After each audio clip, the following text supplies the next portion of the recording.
Hi folks, Marcus here at CountryWoodSmoke HQ, and today I'm cooking smoky buffalo wings. Okay, so I've got these lovely wing tips. They've got CountryWoodSmoke house rub on.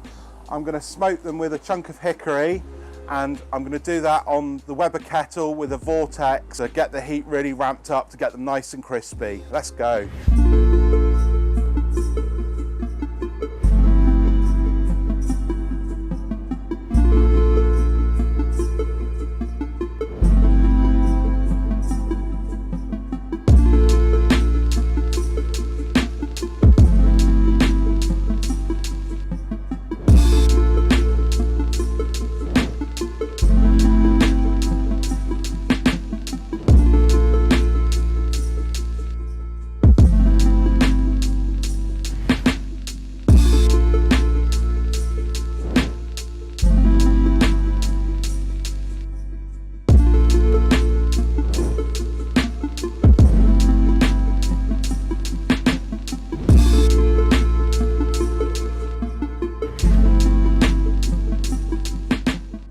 So cook the wings for about 10 to 15 minutes until they're nice and crispy, and make sure that the temperature hits 74 degrees C internal on them, which shouldn't take too long, but make sure it hits that. And then in a bowl you want to use some nice buffalo wing sauce, flip them around, and then they're ready to go. So I'm going to have a dive in and have a taste. These look absolutely amazing.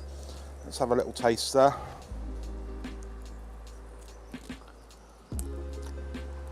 Oh, they're incredible.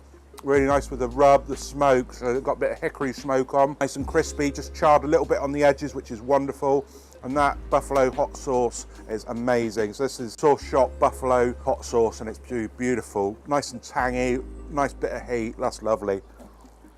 That's a really good buffalo wing. So happy with that. So, if you want to have a go at doing these, they're really easy to cook yourself, absolutely tasty, just doesn't get anything better, I think, than this. If you like what I do here at CountryWoodSmoke HQ, let me know what you think of my videos in the comments below, and there's a subscribe button over there. Smash that if you haven't seen what I've done before, and yeah, good to connect with you. Cheers.